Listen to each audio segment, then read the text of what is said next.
Artificial love.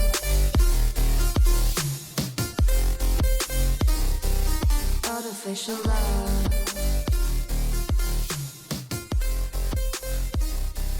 Artificial love. We just make it up, 'cause reality will never be good enough. And even if it was, we just mess it up. Welcome to Toyota Time with Timmy the Toolman and Sean. If you like our videos and you haven't subscribed yet, hit that subscribe button and also click on the notification bell if you'd like to find out when we put up new videos.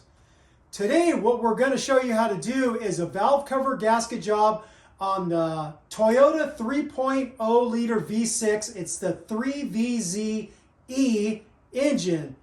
That isn't known to be such a great engine because of its head gasket problems, but a lot of people are still rocking these engines, and because of that, we are going to show you how to do this job. The engine that we are going to be doing this job on is actually the 3.0 engine that we took out of Brendan's second gen 4Runner that we did the 3.4 swap on. Brendan was nice enough to donate this to Sean for his 1990 pickup project that he started. To make this job more realistic, we're not just going to show you all the work on the engine on the stand. We're going to do some of the filming of the 3.0 engine that's currently in the 90 pickup right now. And then once we get to a point where we know we've shown enough on that engine, then we're going to revert to this engine where it's going to be a lot easier for us to get the camera angles to show you much better how to perform this job. Sean is going to swap this engine into the 90 pickup. So that's why we're doing it. So that engine inside the pickup is going to come out and this one is going to go in because this is a known good engine from Brendan's second gen 4Runner. The other one that's currently in the pickup is no longer good, and we're going to swap it out. So this engine can be found in a couple different vehicles. This one came out specifically from, again, Brendan's second gen 4Runner. These can be found in 4Runners, they can be found in some T100s, and then of course the Toyota pickup truck that spans from 1989 to 1995. If you followed along on this journey, this is kind of part 2 of this Toyota pickup truck rebuild series where we're going to swap an engine, we're going to do a manual transmission swap as well, and we got some other fun projects. So the idea is while this one's out on the stand, do everything we need to do to get this one up to snuff and throw it into the truck and get it running, getting it to roll around on its own power, and then, you know, continue on with the rest of the projects that we have lined up. We're going to head over to the pickup truck and show you some of the components that are still connected, that are obviously disconnected on this particular engine, like the throttle body and some other things as well. So we're going to get started showing you from the beginning to end if their engine was still in your truck. The first thing we're going to remove on the driver's side of the engine is the air intake tube. Sean's going to use a Milwaukee ratchet and a 10 millimeter socket and maybe some extensions if he needs it to loosen all the clamps necessary to pull the whole intake tube assembly out as one unit. Here's some 10 millimeter clamps.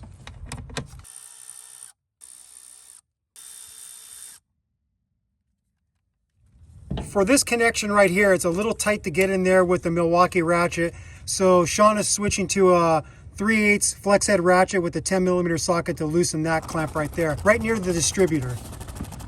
And then there's actually this hose clamp. There's another hose clamp here that attaches the air tube to the throttle body, and that's a different size. That looks like it's probably an 8 millimeter. Or you can just use a flat blade screwdriver to do it, which is what he's going to do. He's also got to loosen this vacuum hose. It has a clamp that you could easily compress with your fingers.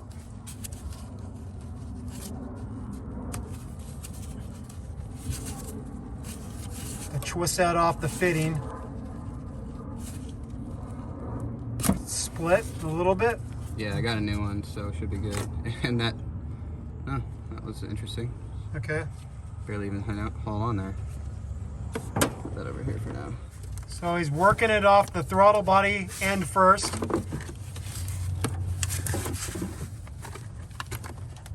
That sucker's been on the engine for a long time. It's pretty stuck on the throttle body.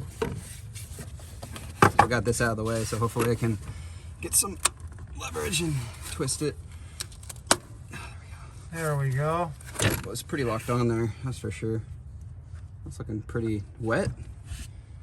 Yeah, we'll take some out of the way. But yeah, we probably didn't need to loosen these up, but I didn't know how much wiggle room we're gonna have. The next thing we're gonna work on is getting the throttle body disconnected from the plenum. Attached to the throttle body, there's 3 cables. The one on the driver's side is the cruise control cable. We're gonna leave that one connected.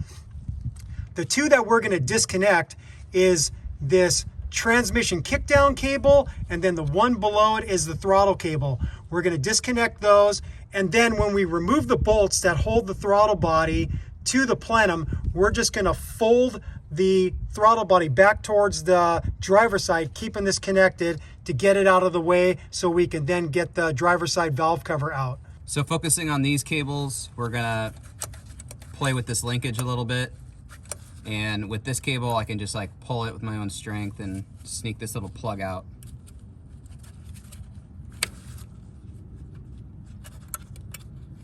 There's that one.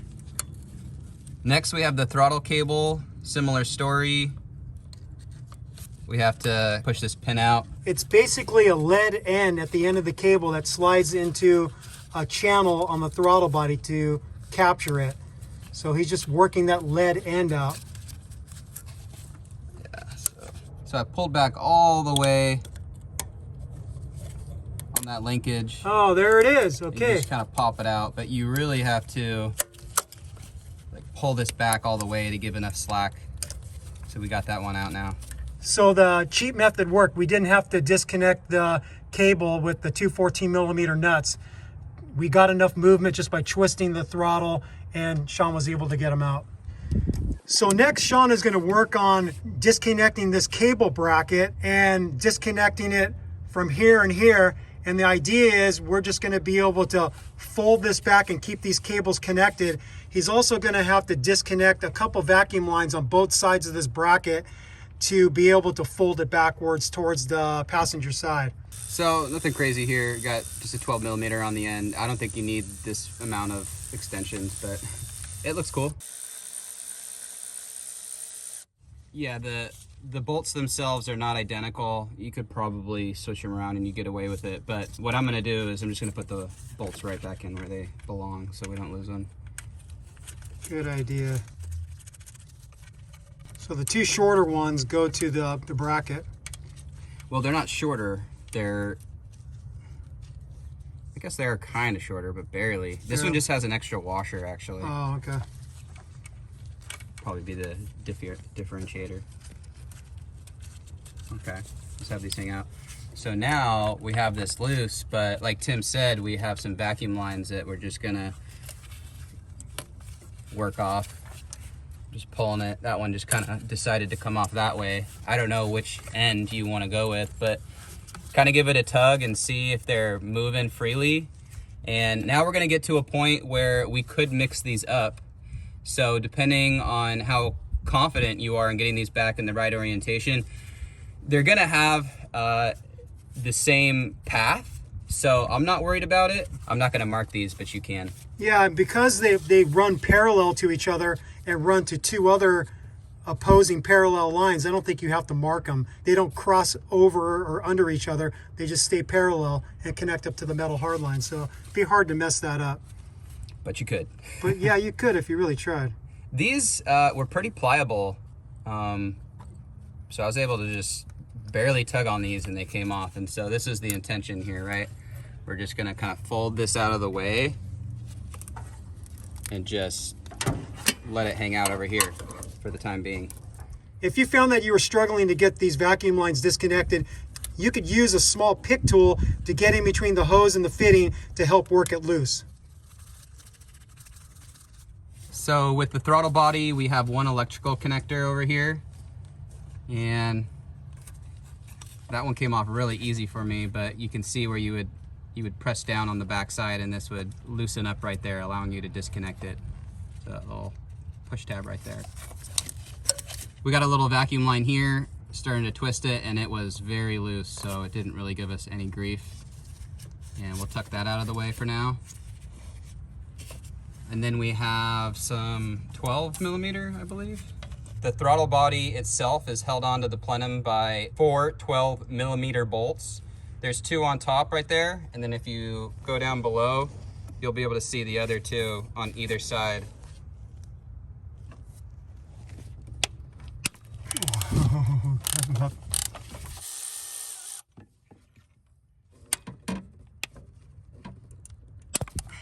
Oh, I hit the camera. They're just adjacent to each other, so if you see one, you can see the other, even though we might not be able to show you on the camera.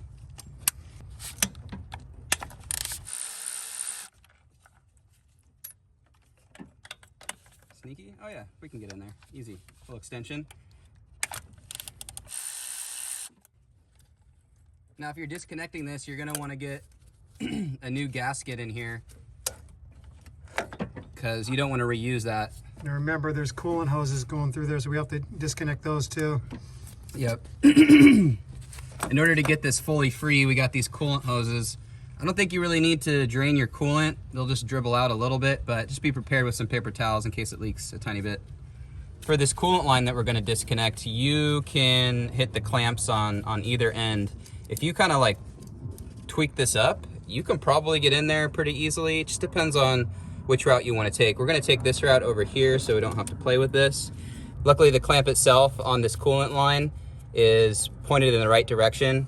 I got some needle nose pliers, and we're just going to compress it and pull it up first, kind of wiggling it. Looks like it's coming off the fitting. Kind of wiggle it. Okay, so that's passed. See how stubborn this is. Oh, that was easy. Slid off, no problem. Okay. Yeah. It is a little corroded on that line you see there, so depending on how much cleanup you want to do or how dirty it is, you'll have to consider that. So now, we got all this room, right? So now I can get to this clamp where the coolant goes into the throttle body a lot easier than before. I'm gonna switch to some bent nose, needle nose pliers. Try to figure out how I can get in here.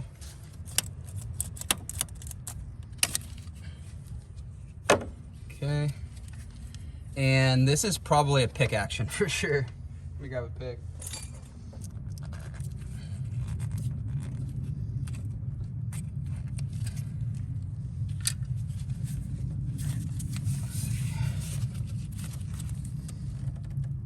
Yeah, see there, it's coming. Actually, it wasn't that bad. Okay, so let's flop this out of the way, get it out of the way, and it's just gonna live over here for right now. Go to your home. Go to your home. Okay, so we're gonna remove these lines that connect to these hard lines right here, because this needs to go with the plenum. It's connected underneath with 2 bolts, so this has to live with the plenum when we fold it over. Move the clamps back.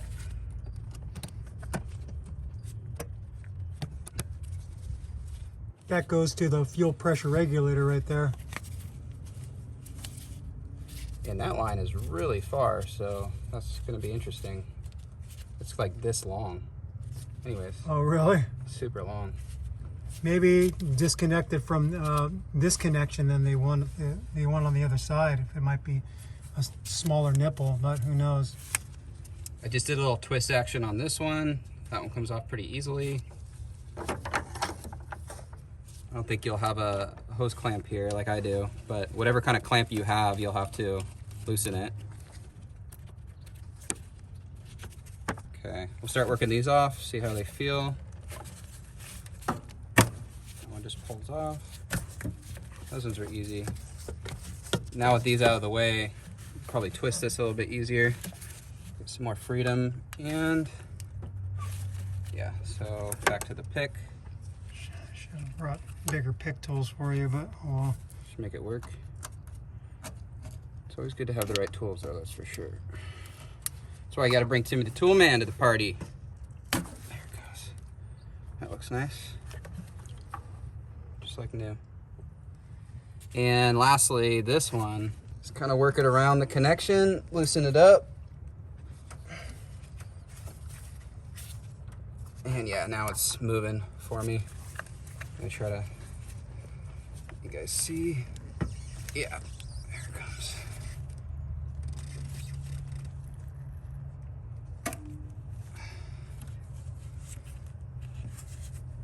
A little bit of fuel, but not much. So on the engine that we're going to swap into Sean's 1990 pickup, the hardline manifold is different. It does not have this coolant line. It just has these two vacuum lines. So this coolant line goes underneath the plenum and then comes out here and then goes to the heater core line. So if your 3.0 liter engine has that setup, you will have to make that disconnect of the heater core line so you can peel the plenum towards the passenger side, because it will hold you up. Well, you may not need to, but it's probably going to help out quite a bit. Yeah, you're probably not going to be able to get enough flex out of that line. You're going to want to disconnect it here, or you're going to maybe want to disconnect it at the heater valve. But these heater valves are plastic, so you probably don't want to be working on that if you don't have to. Better to disconnect it at a metal fitting. The last item that's connected to the plenum that's preventing us from peeling it back is the EGR. We're going to head over to the other engine and continue the work there. You're going to notice that you have a whole bunch of vacuum lines here that looks really confusing, but the goal is to not disconnect any of these, so you're going to have to remember where they connect back. We're going to leave all those attached, disconnect the EGR only, and then we're just going to fold the plenum back with all these vacuum lines still connected, so we don't have to mess with them afterwards. So we're going to disconnect the EGR on the donor engine. We have some bolts and we have a nut and we have some nuts, and then we have this bracket that we're going to disconnect. It looks like these are all 12 millimeters. So let's start over here.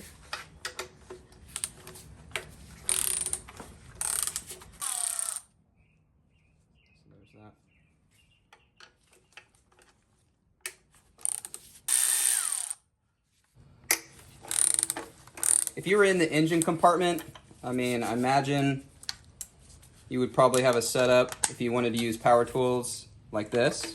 You'd have more room to get in there. I think you still have plenty of room though, so. So we have a nut. It's kind of like a lock nut too.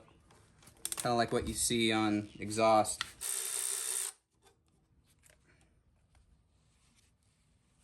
And we have this bolt on the bottom of the bracket. I think you can see here how I can't get a straight shot at it. You might sneak in here from this direction or maybe this direction. Let's see, it's easier to turn on this side. So you're gonna have all these lines that we don't have here right now if you're turning it this way. So that's probably why this is gonna be the route to go in front of it. And you see he doesn't have much of a throw. He has a 120 click point ratchet. If you don't have one like this, you might not be able to get to the next click point with such little throw. So do yourself a favor and get yourself some ratchets that have 120 points of engagement. It's also flex head too, that helps. Yeah, this is Tim and I's go-to gear wrench. So there's that bolt. Pull this bracket off. Looks like it's also connected to some of the spark plug wires. So you could pull this little clip and take it off if you wanted to. I'm just gonna kind of let it hang. And if we wiggle this, we can see we can pull it off these studs, so to speak. And I don't think I'm gonna pull it that far actually. I think once we disconnect the plenum bolts, we'll just be able to move it past that. We're a little concerned with this cold start connector and fuel line. So we noticed some 10 millimeter nuts that we're gonna disconnect, and that way this whole situation here can kind of like get out of the way. Got a 10 millimeter. Those were not even hand tight. It's good to know.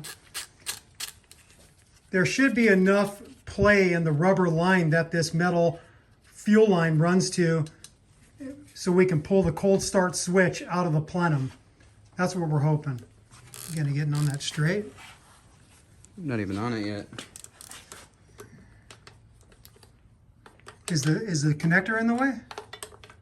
The connector's not in the way. It's this hard line is canting it a little bit, so I can't get on it. So let's switch to a 1/4 inch. Oh, I can get it on there. Yeah, I think the 1/4 inch ratchet was the way to go. Just kind of sneak past that connector. It is protruding out. Tim mentioned it's kind of getting in the way a little bit, but we were able to sneak by it.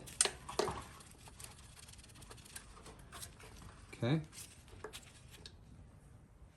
So there's that. Yeah, no problem. You just could pull right out of there. Yeah, that way we get to keep everything connected here because this fuel fitting has those washers on either side, and if we disconnected that, we probably would need to get new ones.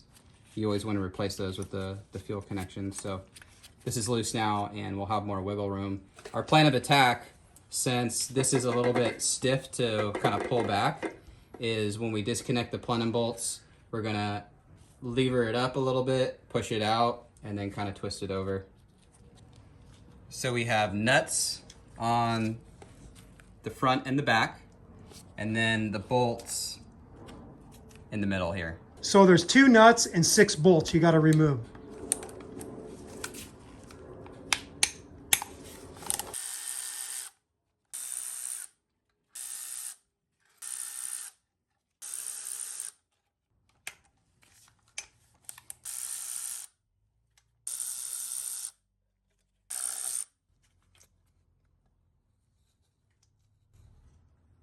That's our last little nut. We're putting these in little containers and marking them so we know where they go, and also making note of the length. This is pretty easy, but these are all the same length up here. Now on this engine, we got to do what we just showed on the other engine, so we got to disconnect these lines, so we're going to do that real quick. So we just kind of copied what we already did on the other truck, it just wasn't done here yet, disconnected those. Kind of lift this up. You know what I'm thinking? It seems to be hung up right here. This is going to be a hose you're going to need to disconnect for sure. How are they going to get to that one? Right there, huh? Yeah, well, let's jump back over to the truck and we'll do it. So the trick to getting on that clamp back there is it's kind of hard to come at this angle, but if you reach around the skirt, you can grab her by her, come around the front side, compress that clamp with your pliers, and you can try to push it up. Try is the key word here. Kind of like slipping on there. I don't know if these pliers are the best situation. Yeah, you're right. It's fucking hard to get the angle. Yeah. Give me those straight ones again. I think you have the right technique. It's you can't get the angle with the. Try to help it up with the other hand. So we were trying to go after the bottom hose clamp and pull it up, but it kept getting hung up on the side piece there. It's too close. So Tim got in on the straight part back here. The clip was facing upwards, first with a regular needle nose pliers to pull it back, and then now we have this bent needle nose. And so now we're able to pull it back on the hose. So now we're gonna grab a hold of the hose and pull back so we can have some room to remove the plenum. Just cracked right off, huh? Part of it. We paused and we might have given up on trying to disconnect this hose here because it's just so hard to get in there and pull this off with your hand while the engine is in the truck. So next, in order to get some more wiggle room and fold this back, we're going to release this nut. I think it's a 27 millimeter. I don't know what it is, but we got some big wrench action here. And actually, I've heard people say that you should PB blast this or some kind of penetrant like the night before, but that actually wasn't really that hard. And the reason for this is this long tube, when we're trying to like just peel this back to give us clearance, this goes in here pretty far. Damn, that's a long gone. Nice Jeez, guys. You know what they say, once you go EGR pipe, you never go back. Yeah. All right, so we'll put that aside. You want to pull that back, Chris?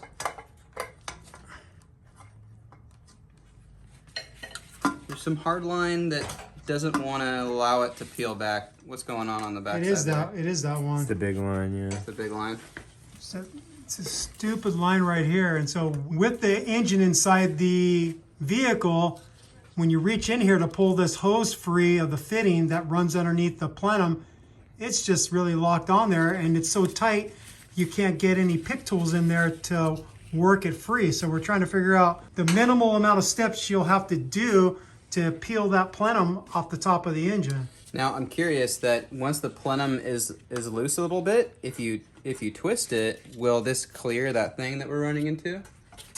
It doesn't look like there's much room. This one is definitely different.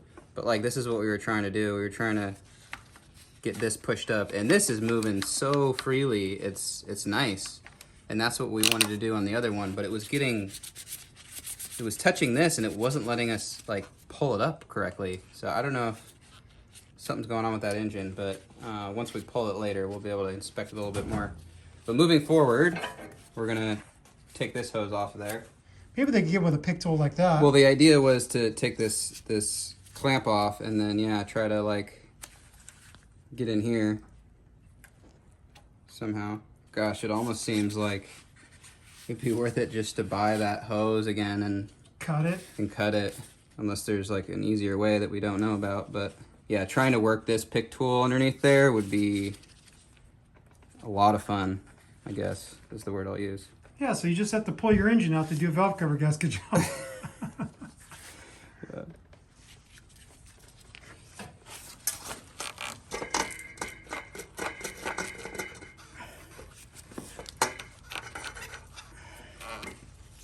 Oh, well, it's almost like,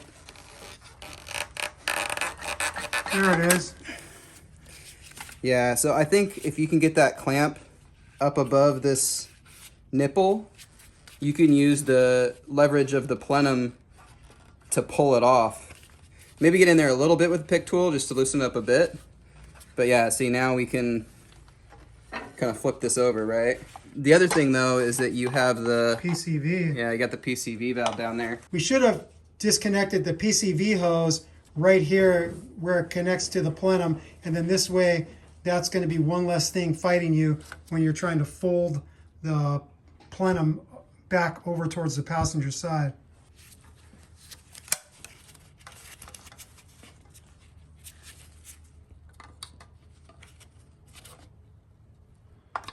Just trying to lever out the hose. But yeah, I think you could get at that. There's obviously going to be some lines here, and if you want to disconnect those, just mark them, so you know where they go. But yeah, this thing is freaking brittle. It's really hard. That's what she said. What, brittle or hard? Maybe both.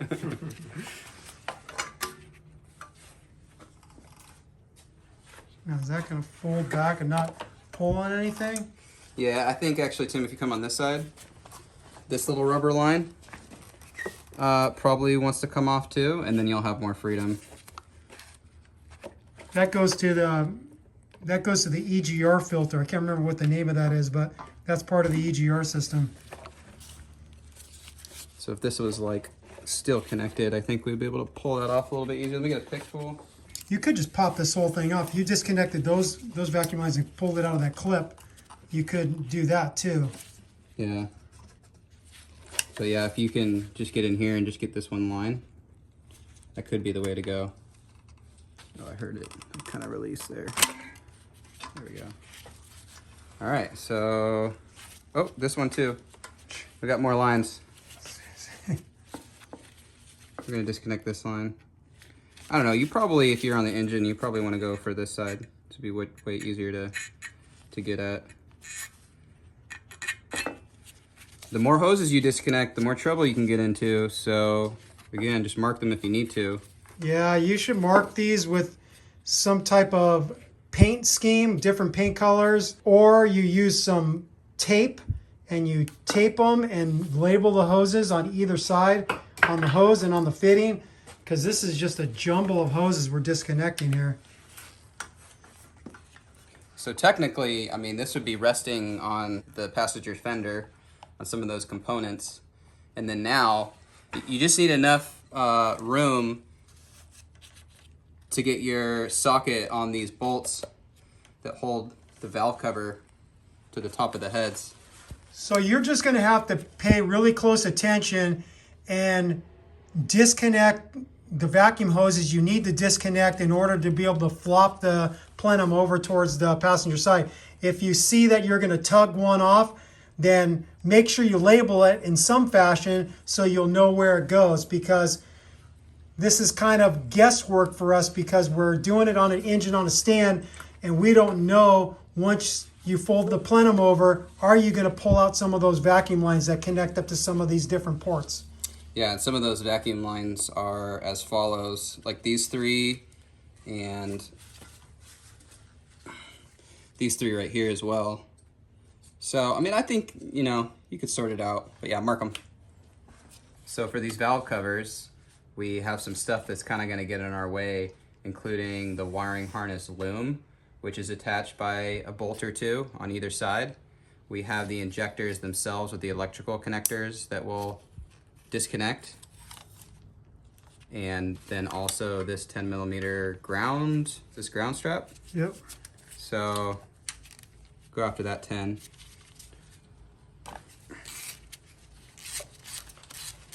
And start disconnecting stuff. Once it starts to fight us, then we'll address those fasteners at that location.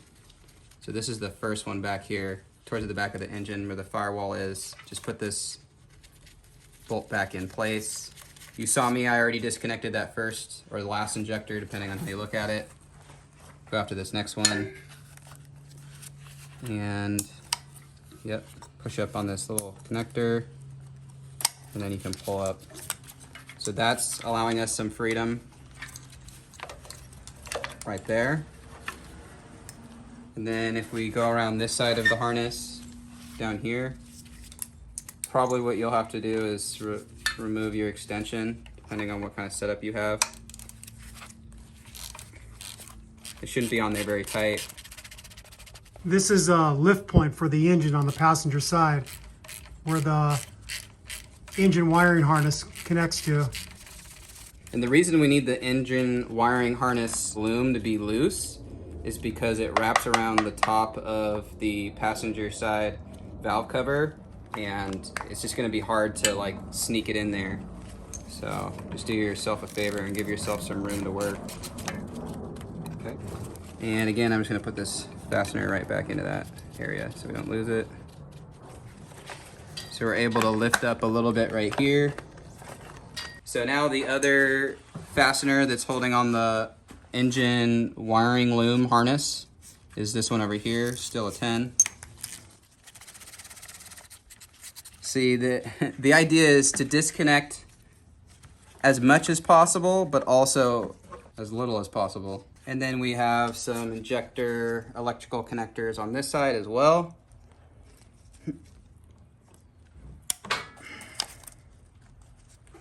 I don't know if that clicking is them breaking or if that's them just the way they sound when they disconnect. That one's difficult. Let me jump on this one for a second.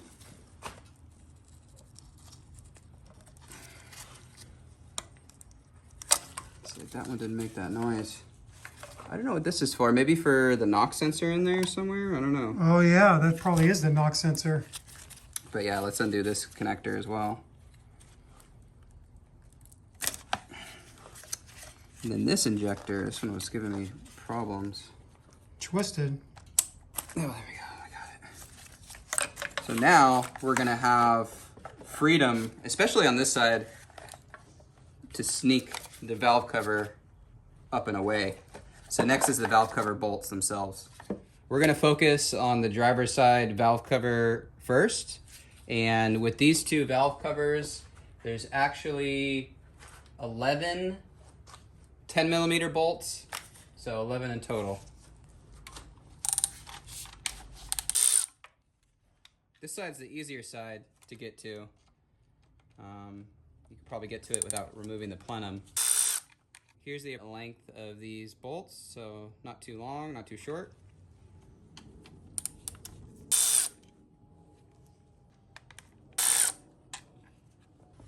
I'm gonna jump to a shorter 10 with a swivel because this engine lift point is just bent in a way you can't really get in there. So you need a little bit of bend. Oh, yeah. You can get it with your hand. Yeah, there we go.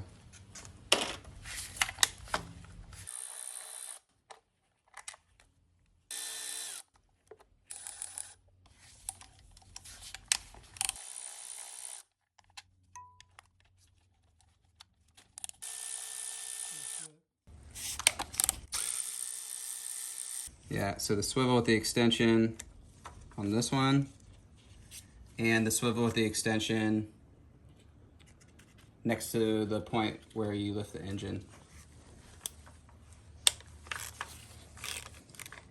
They're not that tight, so you should give up the ghost pretty quickly. That's all 11 bolts.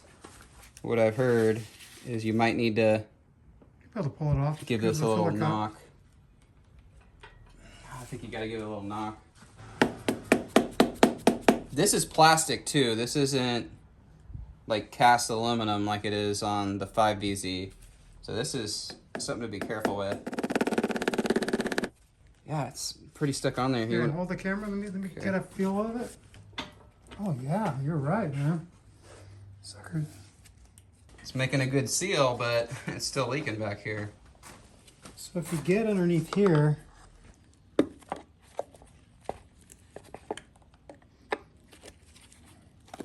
yeah. It seems if you can get a small pry bar or a screwdriver, I think a pry bar would be better because it usually has an angle tip, and you can get it underneath each of these bolt points and just flex a little bit and work it off. Yeah, I think you'd have the room. Yeah, you have to get underneath there and flex, twist the pry bar or screwdriver and work it off, but sucker's stuck on there. God, yeah, that thing really is, they really glue that thing on there. This is not an easy valve cover to remove. It's flexing. It almost looks like it's stuck back here. It's like pretty Yeah, I'm just trying flexing back here. to attack this like you'd be inside the engine compartment, and how would you get in there to, because you're not going to be able to go back this way because the firewall would be there. Yeah. On a force. It just, I think it's just really glued on right there. It seems the places where this thing is really hanging up is the front and the back. And if you get a pry tool like this or a screwdriver and you get underneath the valve cover at the tab that the bolt goes through and you pry up against these metal parts of the head, you can slowly work it off. So I was working like pulling this way here because I couldn't really lever it this way.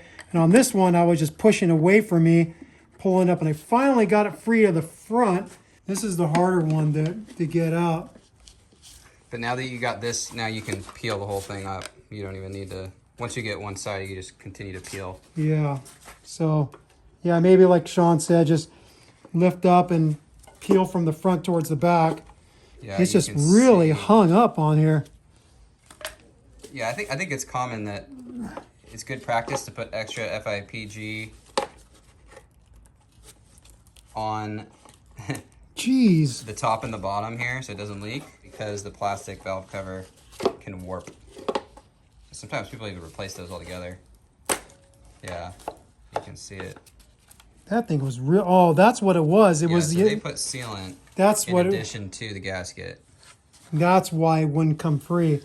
It looks like they put sealant on both of the humps of the head there where the cam is. Yeah. That's why it was so stuck on there, because never had this problem with the 5VZ. So, and you're saying that people suggest doing this? Yeah, again, just because this is plastic and it just doesn't hold its shape over time because the engine gets hot. Anyway, so yeah, people put sealant. You can see it here. That rubber will go in there. You'd think like when it's locked in. I guess it's just good So- practice to do that. So now the big pain in the butt is because you have old sealant in this groove on the frickin' valve cover, you're going to have to dig all that out, because you can't just leave it there, because it's maybe not going to allow a good seal with the new valve cover gasket. So that's going to be fun digging all that out. Sure is. Yeah, see, you can it's still attach there with the sealant they used. Normally when you're attaching your valve cover with the new gasket, the only spots where you have to put RTV or FIPG is in the corners here. You put a little bit in the corner here, and you put a little bit in the corner there, and the same thing with the opposite side. You put it in the corners because that's going to be the most prone place for oil to be able to find a pathway past the rubber seal. So it's just a little extra insurance, but this is like a crap load of extra insurance. They put sealant all over everywhere where I don't think they really needed to, but whatever. It's going to be fun to clean up. Now we're on the passenger side. We're going to remove the bolts for this valve cover, and same concept here, just a bunch of 10mm bolts. There's 11 of them to be exact. And here's where loosening up this wiring harness is going to come in handy. You kind of want to move it a little bit to get on some of these. Here's our swivel setup. I'm not sure, you could probably use like an open-end wrench down here too if you just needed to switch tools for a second, but we like the power tools. We can kind of get a shot at it. It's actually not that straight of a shot. Kind of dangerous here.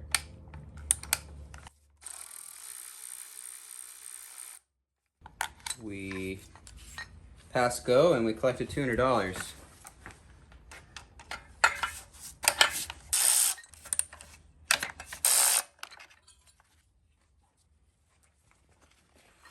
And last but not least, got one right there. Okay, that's all of them. Now we're gonna have a fun time trying to overcome the sealant that they use, just like the other side. So I think we'll do the pry method again. What do you think? Yeah, for sure. So trying to simulate being in front of the truck, how would you get in here? So yeah, you're kind of in here trying to pry up on these things. I guess if they didn't use, if it was just the gasket, you probably wouldn't have to go through this much trouble, I imagine. Yeah, that extra sealant that they put over the humps is really causing a problem getting this valve cover up. You have to pry pretty firm to get that thing to break free. Yeah, it's a pretty considerable amount. Yeah, it's a lot, you know? Okay, you get the idea. We're going to work at this with the pry tool. If somebody did the same thing on your 3.0 liter engine and really sealed the hell out of it, you're going to have to work at this until you can get one side broken free and then peel it up. We finally got the passenger side valve cover off. It was a fight, but we finally got one side broken free and we peeled it up, and we found the same thing on this side. The previous mechanic used a bunch of sealant on both of these cam humps, and he used it in other places too, so it just made it really hard to pull the valve cover off. If somebody didn't do that, and hopefully for you they didn't do that, this thing should pop up pretty easily once you get the bolts out of the way. But if somebody used a bunch of sealant like they did in this case, you're going to have to fight to get these valve covers off. And then if they used a lot of sealant, you're going to have a lot more cleanup because there's going to be all this old sealant in a lot more places than it needed to be. And you're going to have to get all that old sealant up off the head. And you're going to have to get the old sealant out of the grooves of the valve cover. So you're going to have quite a bit of work on your hands if the previous owner or mechanic used a lot of sealant. Sean had his work cut out for him, and he spent a lot of time with a brass brush on a drill and other tools, and he got the surface of the head really nice and clean, and he also got the grooves that the valve cover gasket sits in really clean and ready for the new gasket. The next things that we want to do is there's two collars that we have to take off at the back side of the engine. One on the passenger side here, and then another one on the driver's side. What we want to replace is this cam plug on the back side of the engine, because this is a potential place where you could have an oil leak. So it's smart to take care of this while you're doing this job. If you cheap out and you don't replace the cam plugs, you might be regretting that decision, because then later on this might develop a leak, and then you're going to go all the way back in and have to do all this work again. So do it right and replace the cam plugs at the same time you're replacing the valve cover gaskets. And I guess it's kind of hard to tell where this leak is really coming from, but you can see remnants of something leaking back here, and you know, it's only likely that this is the location. Same thing on this side too. So there's potentially some evidence that these were leaking. As Tim would say, there it is there. There it is there. All right, we're going to work on getting these cam collars off. The first one we're going to get off is on the passenger side. Even though we have this on a stand and I could work from the back side where the firewall would be, I'm going to try to make this more realistic for you and work from the front of the engine so you can see what tools I'm using to get access. There's a fuel rail that attaches to that collar, and it's held on by one 12mm bolt. I'm going to zip that one out first. I'm going to have to remove 4 10mm bolts so we can remove this collar. There's one up front here and another one up front on this side, and then there's 2 in the back.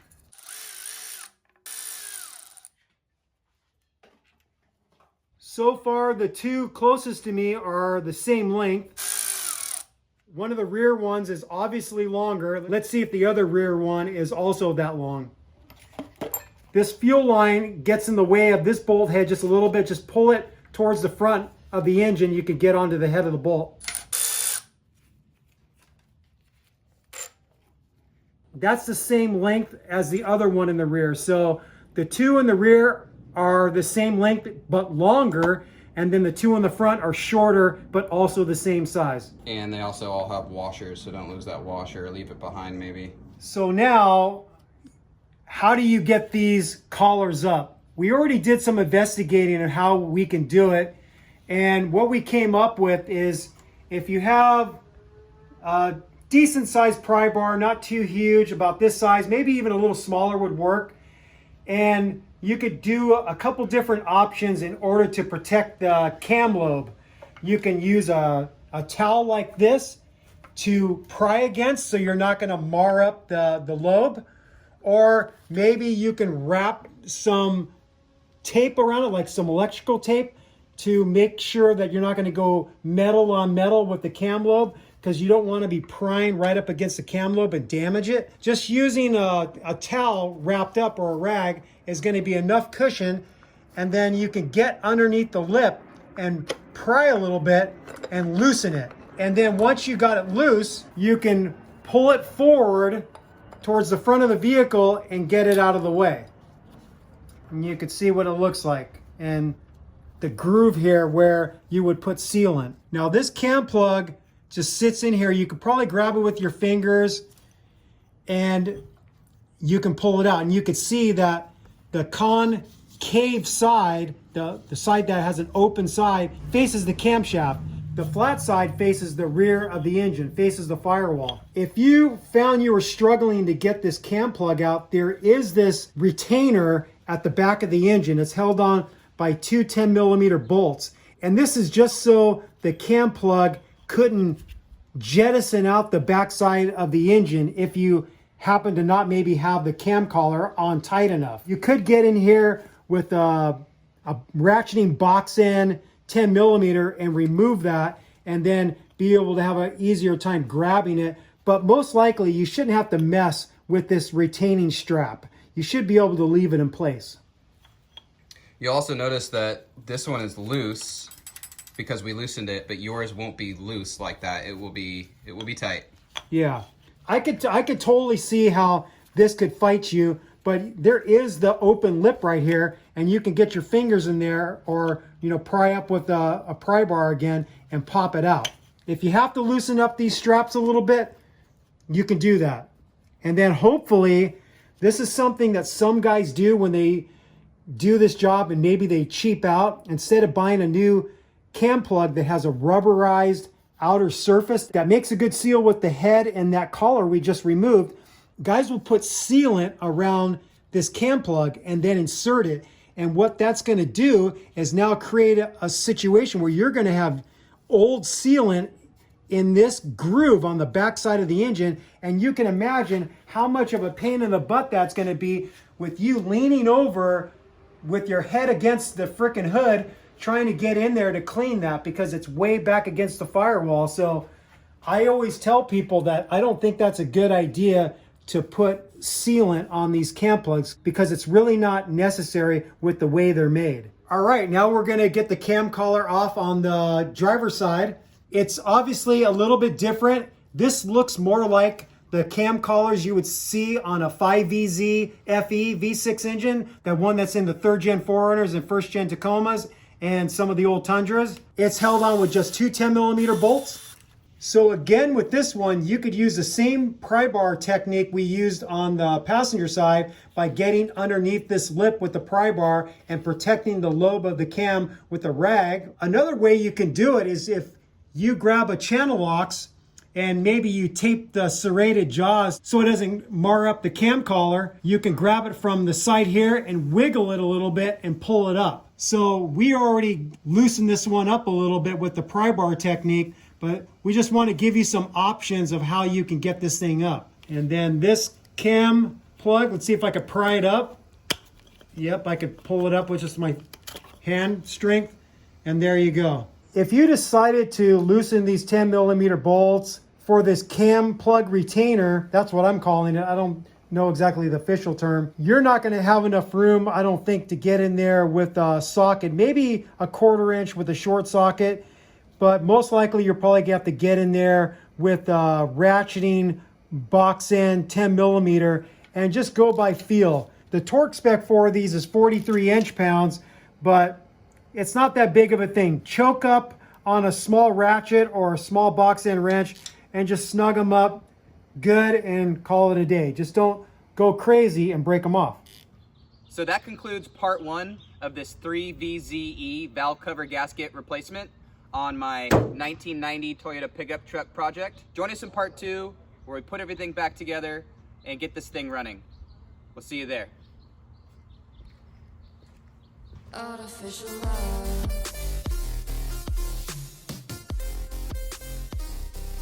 Artificial love.